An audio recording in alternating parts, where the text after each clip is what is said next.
Alright mga kaplastic, and this is me again, Big Sue, right back at it again with another content. At tatalakayin po natin yung tungkol dito kay kay Frank Magalona mga kaplastic, na nagpost siya sa kanyang Twitter account, o yung tinatawag na ngayon na X, hindi na po Twitter. Ang sabi niya dito sa post na ito mga kaplastic is I won't be leaving me because I believe in myself. Ang problema lang dito mga kaplastic is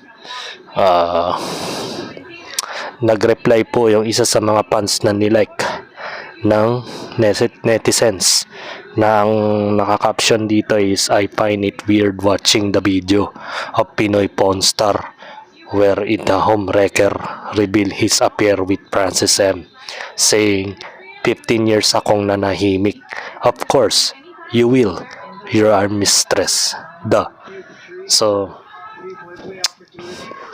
ang paliwanag dito mga kaplastic, hinihingi ni Boss Toyo yung opinion niya sa history ng yung alaala ni Francis Magalona na jersey.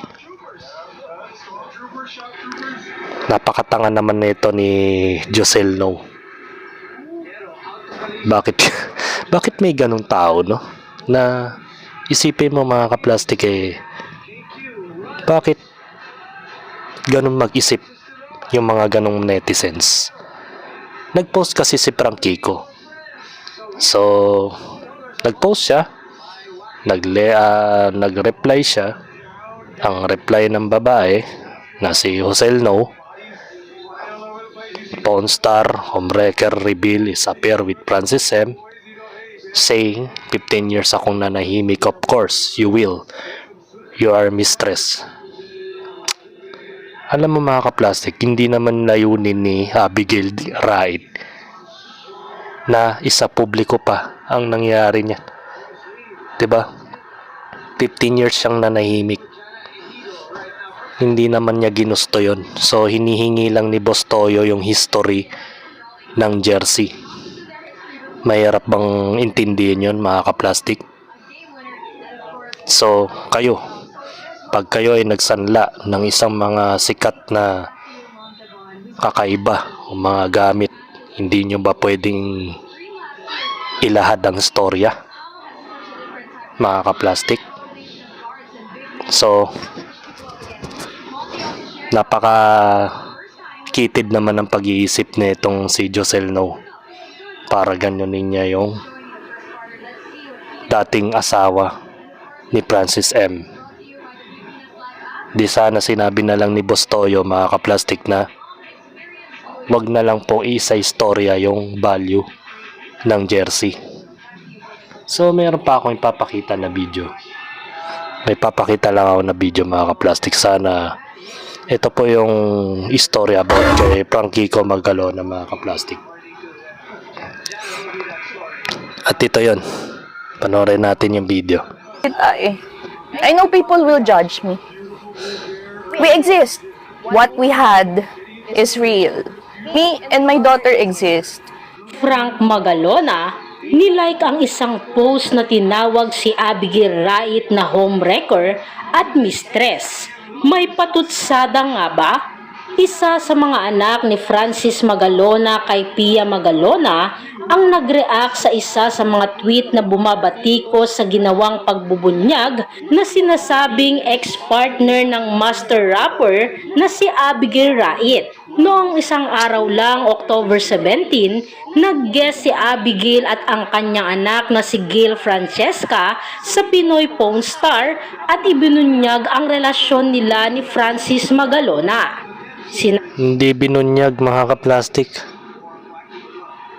Sabi nga niya, di ba, untold story. Mga kaplastic, mali yung term nila na ibinunyag o nilantad. Baga nagsalita lang siya about sa value ng jersey. Siyempre, pwede mong ikwento yung history nun. Maaaring maapektuhan yung relationship nila between dun. So, ang layunin lang naman ni Abigail Wright ay may sanla at nabenta nga niya ng 700,000 pesos. Ngayon si Boss Toyo, kinontent niya po yung ano na yan para patunay daw ang katwiran ni Boss Toyo doon ay may katunayan siya na yung jersey na binenta sa kanya na may pirma at mayroon pang nakasulat doon na love letter, patunay na talagang si Francis Magalona yon. At ang statement din ni Abigail kailangan doon. Hindi ka basta-bastang magbibili ng mga ganyang klaseng item kung hindi mo rin ito ikukwento. So hindi niya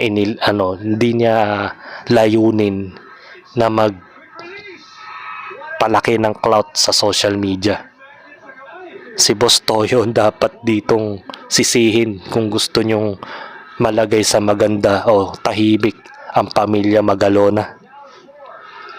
Si Frankie ko lang naman ang nag-ingay sa lahat ng mga miyembro ng Magalona family. Si Pia Magalona. Actually, si Boss Toyo nagpaalam naman ng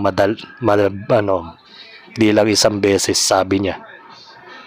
Ang sabi niya doon ay nagpaalam siya na kung maaari, pinaintulutan niya na may post niya yun sa social media account niya, yung history about kay Abigail. So pumayag naman siguro si Pia Magalona. Diba? Kaya walang illegal sa pangyayaring yun. Natural ikikwento ni Abigail Rait yung history ng jersey na yun. Wala namang tanga na ay may pirma lang ni Francis M. yan. Nakalagay doon yung love letter pero walang history yan. Palagi mo ba bibilin ba ni Boss Toyo yan kung walang history yan? Kaya nga dinokomentary niya eh. Sabi rin niya na si Francesca ay anak niya kay Francis bago namatay ang artista. For 15 years, nanahimik ako. I didn't say anything about me and my daughter. Siguro naman ito na lang yung karapatan na pwede kong magawa para sa kanya, sa anak ko. Anya ni Abigail. Hindi naman ako nagsalita. I know people will judge me, but we exist. What we have is real. Mahal niya kami. And that's a fact. Anya pa. Ang revelasyon ay umani ng iba't ibang reaksyon mula sa mga netizens. Ang ilan ay nagpahayag ng kanilang suporta para kay Abigail. Habang ang iba ay pinuna ang dating flight attendant na ipinagmamalaki ang kanyang relasyon kay Francis M. Sa X or dating Twitter, hindi patok sa mga netizens ang panayam ni Abigail. Palagay mo ba, hindi ka ba magiging proud na nagkaroon siya ng magandang anak galing kay Francis Magalona? So sino ba ang mali dito sa puntong ito? Di ba sabi ko sa unang video, biktima lang siya ng pag-ibig. So hindi natin alam yung pinaka-internal story niyan kung bakit sila naghiwalay o bakit na mabot sa point na naging asawa niya si Pia Arroyo. Diba? Huwag na kayong mag-judge sa mga taong matagal nang tapos yung istoryang yan. Baga, sinabi lang naman niya ng istorya about dun sa jersey. So wala nang big deal dun. At hindi naman niya from the start layunin na maghabol sa mga naiwang yaman ni Francis Magalona. Tangin ng mga netizens to. Ewan ko ba kung mag-isip sila para mga makikitid ang utak.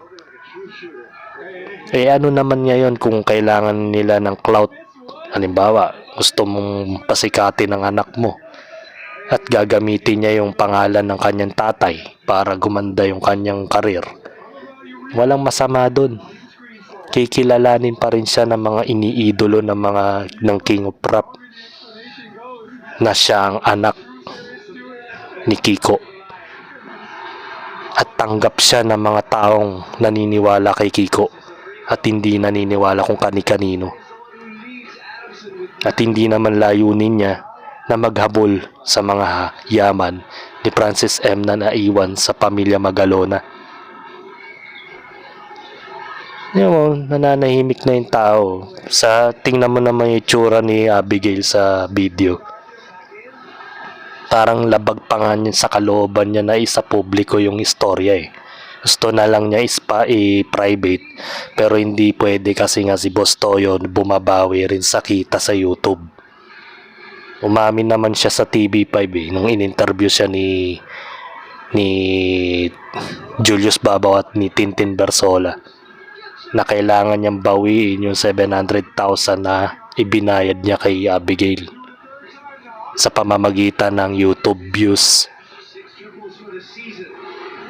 Huwag naman kayong ganyan. Bigyan natin ng respeto itong dalawang to. At mabuti nga lumaking maayos at maganda yung kanyang anak sa labas. Di ba? Di man siya tanggap ng pamilya Magalona Arroyo, tanggap naman siya ng mga fans ni Kiko Magalona. Di ba? At pag naging hasa sa pagiging rapper tong batang to, baka matambakan pa to si Frank Kiko, si Frank Magalona, tsaka si Elmo.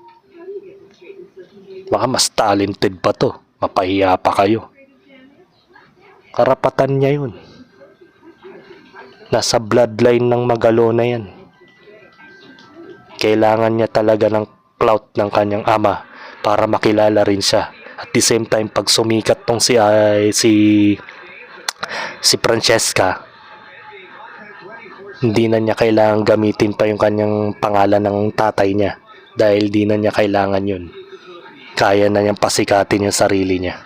Actually, tumaas na ang followers ni Francesca sa kanyang Facebook From 500 something followers, tumaas siya ng mga almost 3,000 followers. Simula nung pumutok yung issue about dun kay Boss Toyo. So, ibig sabihin, gusto siya ng tao. Pakialam ba nila na galit ang pamilya Magalona sa kanila? O yung mga netizens na galit din sa kanila? Di ba? Wala namang pakialam sila Nakaka-plastic, wag nating i-mindset sa sarili natin na magalit sa kapwa. Sila nga, labag sa kalooban nilang ikwento yan sa YouTube Tingnan mo yung mukha ni Abigail. Parang ayaw na niyang ilabas. Pero napilitan lang siya dahil kailangan niya siguro na ibenta yung jersey na punong-puno ng alaala nilang dalawa. So respect na lang please, wag na ninyong i-bash yung mag-ina. Kung di nyo gusto, manahimik kayo. Hindi nyo gusto yung pamilya ni Rait, doon kayo sa kabilang pamilya ni Francis Magalona. Yan, doon kayo kay Frank Magalona na nag-ingay pa, imbis na manahimik na lang, pinalaki pa yung issue. Hindi naman nila ine-expect yan Pero ine-expect na naman ni Abigail yan na lalaki yung issue dahil nga sa history na naungkat. Hanggang dito na lang ang aking opinion. Sana hanggang dito na lang din yung pambabash ninyo sa mag-ina. And this is me again, Big Sue, lagi nagsasabing ang mga plastic ay matagal mabulok dahil ang mga plastic ay toxic. Kaya, what's up mga ka-plastic? And this is Kambid commentary video ng video live stream. Signing out. Alright. Mga ka-plastic, kung nagustuhan nyo ang aking video, isubscribe nyo lang ang aking channel. At the same time, i-hit nyo rin ang notification bell at yung all para ma-notify kayo sa aking susunod ko pang video sa aking YouTube channel. Maraming salamat po mga ka-plastic.